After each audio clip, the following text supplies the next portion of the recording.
सच्ची मुठभेड़ के सबरंग कार्यक्रम में मैं सुदर्शन श्रेष्ठ शिमला हिमाचल प्रदेश से आप सबका स्वागत करता हूं। आज इस मंच की ओर से एक प्रबंध काव्य पर चर्चा की जाएगी। इस प्रबंध काव्य के रचयिता हैं डॉक्टर संजीव कुमार।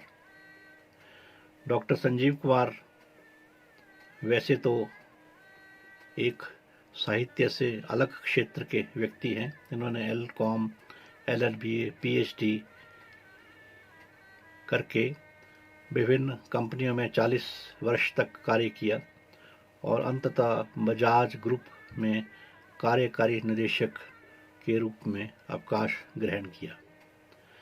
बावजूद इसके डॉक्टर संजीव कुमार ने बहुत से काव्यों की रचना की, जिनमें प्रबंध काव्य, काव्य संग्रह, कुछ बच्चों के लिए पुस्तकें, संपादित पुस्तकें और लगभग 100 से ज़्यादा पुस्तकों की इन्होंने रचना की है।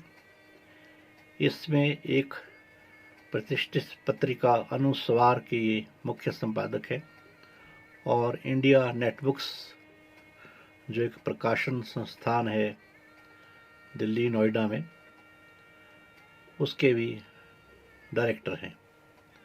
अपने प्रकाशन के माध्यम से भी इन्होंने बहुत सी पुस्तकों का, स्तरीय पुस्तकों का प्रकाशन किया है।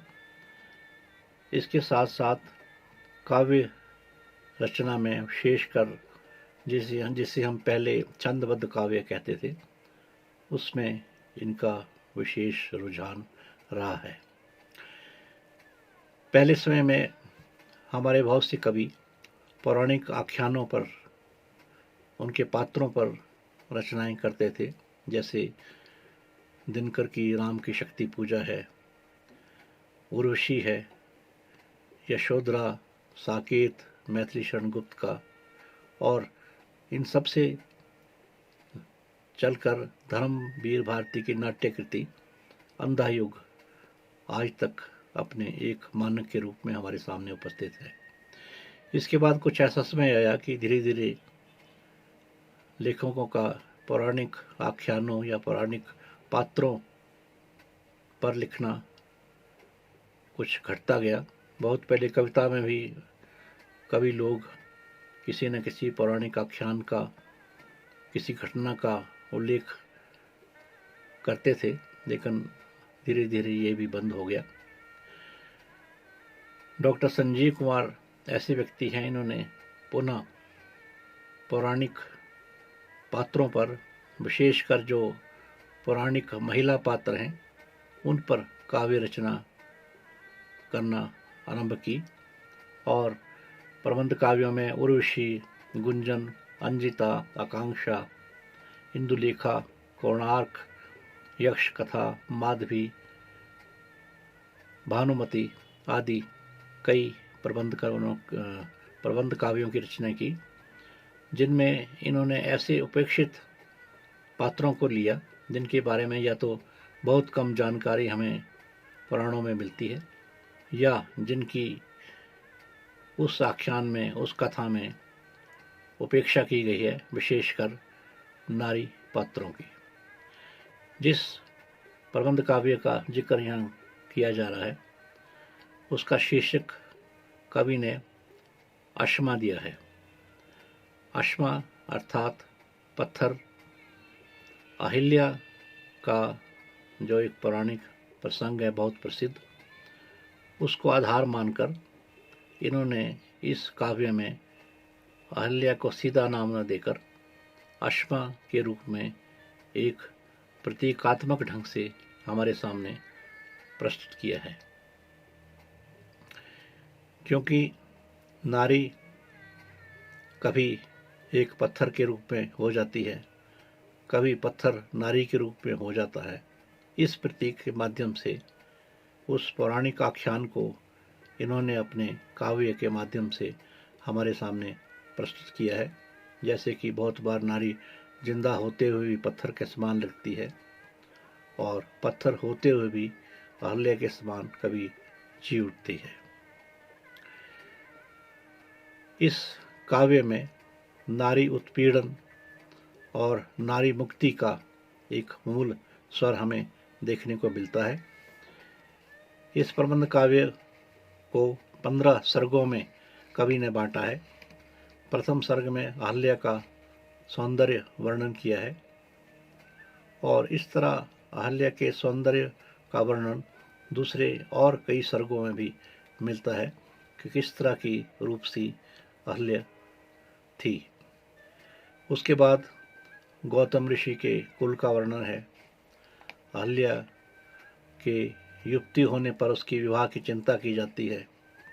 स्वयंवर की घोषणा और किस प्रकार पिता समान गौतम ऋषि ही अहल्या के लिए स्वयंवर में स्वयं उपस्थित होते हैं और किसी तरह उसको जीत कर अपनी पत्नी बनाने में सफल हो जाते हैं। इसके साथ साथ इंद्र का द्वंद्व भी साथ साथ दिखाया गया है, जो ऋषि के आश्रम में प्रायः आया करते थे और इंद्र का ऋषि रूप धरकर ऋषि की अनुपस्थिति में अहल्या के पास आना और उससे संसर्ग करना और शापित होना दोनों का, इसका बड़ी कुशलता से इन्होंने वर्णन किया है। क्योंकि ऐसा भी एक विश्वास या मत है कि अहल्या इंद्र को ऋषि रूप में पहचान गई थी, बावजूद उससे उसने इंद्र के साथ संसर्ग किया, क्योंकि कहीं न कहीं इंद्र के प्रति उसकी आसक्ति रही होगी और ऋषि के विरुद्ध होने के कारण भी अहल्या कहीं न कहीं प्रेम चाहती थी। इस एक उपन्यास की भांति इस प्रबंध काव्य में अहल्या का प्रसंग धीरे धीरे काव्य के माध्यम से बढ़ता है और एक पूरी कथा हमारे सामने आती है, जिसमें कवि का एक अपना दृष्टिकोण भी सामने आता है कि किस प्रकार श्री राम के आने पर उन्होंने अहल्या को प्रणाम किया और वह पुनः जी उठी और अपने नारी रूप में आ गई। प्रथम सर्ग में जो अहल्या के सौंदर्य का वर्णन किया गया है वो कुछ इस प्रकार है। कौन कौन हो तुम, शापित सी हो इस अरण्य में अश्वमणि। कौन कौन हो तुम, शापित सी हो इस अरण्य में अश्वमणि। मृगनयनी से नयन अचंबित, जैसे हों कुछ डरे डरे। केश बिखर कर वेणी से हो स्कंदों पर भरे भरे। कवि ने आगे लिखा है, क्षीण सी कटी उन्नत नितंब, कदली जंघा और पांव कमल। विशेषकर सर्ग 2 में कवि ने नारी की उपेक्षा और दुर्दशा की ओर इशारा किया है, क्योंकि हर युग में पुरुष को दोषी न मानकर नारी को ही दोष दिया जाता है। जैसे कहा गया है, अभिशप्त हूँ मैं, छल से छली गई हूँ, शतियों से बन पाषाणी भोग रही हूँ। इसमें ये प्रश्न बार बार उठाया गया है कि क्यों नारी को ही ऐसे प्रसंगों में दोषी माना जाता है, जबकि पुरुष को इसमें दोषी नहीं माना जाता है। जैसे कहा है कि क्या कभी होता नहीं पुरुष अपराधी, क्या कभी होता नहीं पुरुष अपराधी। क्यों मुझसी शापित रहती नारी, क्यों किसी का छल बन जाता उसको भारी। क्यों सदा आग में जले नियति से दारी, क्यों सदा रहे आंसू की अधिकारी। यानी नारी को हमेशा आंसू ही मिलते हैं और सारा दोषारोपण उसी पर किया जाता है। क्यों नारी भोगे नर की ऊर्जा आधी, क्यों वही विसंगतियों से बांधी जाए। क्यों प्रणय निवेदन नहीं कर सके नारी, क्यों पति की अक्षमताओं से जाए मारी। काव्य में बार बार ये जताया गया है कि पिता तुल्य ऋषि ने किस तरह अहल्या से विवाह रच लिया, लेकिन बुढ़ापे के कारण अहल्या का दूसरों के प्रति आसक्त होना एक स्वाभाविक बात थी, जिसे समय ने उसका एक दोष मान लिया और उसे शाप देकर एक पत्थर बना दिया। अहल्या के रूप सौंदर्य का वर्णन बहुत जगह आता है, जैसे हिरणी से लोचन भरे अमित जिज्ञासा, स्वर्गिक संगीत भरी नयनों की भाषा। इसमें जब अहल्या का पालन पोषण ऋषि ने किया, उसकी ओर भी इशारा कवि ने किया है। अहल्या को पाकर निज गेह उमड़ आया था ऋषि का नेह, उसे दुलारते ऋषि 100 बार पकड़ उंगली चल देते द्वार।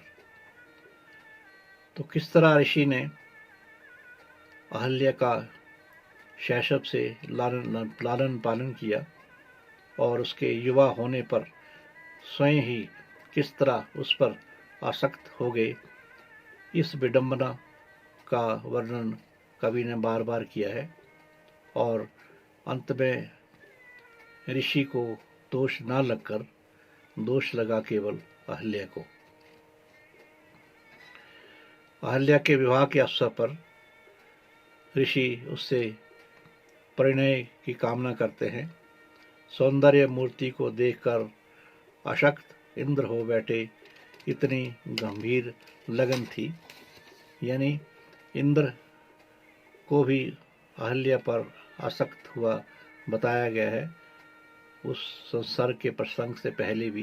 क्यों बार बार इंद्र ऋषि के आश्रम में आते थे और अंत में उन्होंने ऋषि का रूप धरकर अहल्या के साथ जो किया, उसका फल ना तो ऋषि ने भोगा, इंद्र को तो शापित किया गया, लेकिन जो अहल्या इतने वर्षों तक पाषाण बनी रही, उसका सारा दोष उस पर मढ़ा गया। ये हमारे समाज की एक विसंगति और विडंबना का इस काव्य में वर्णन किया गया है। ये एक बड़ा प्रबंध काव्य है, जिसमें एक पौराणिक कथ्य को उठाकर और जिसमें कवि ने स्पष्ट किया है कि उन्होंने न केवल एक ग्रंथ को बल्कि कई ग्रंथों को पढ़कर अहल्या के चरित्र को इस पर उभारा है और उसे एक आकार दिया है और उसको एक मूर्तिवत रूप दिया है।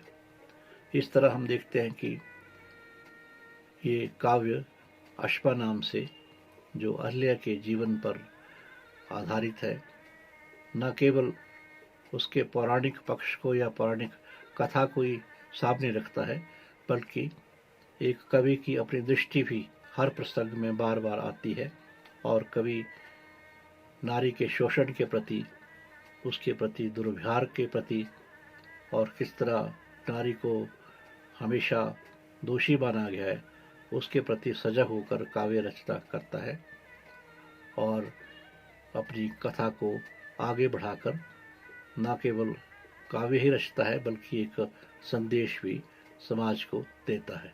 धन्यवाद।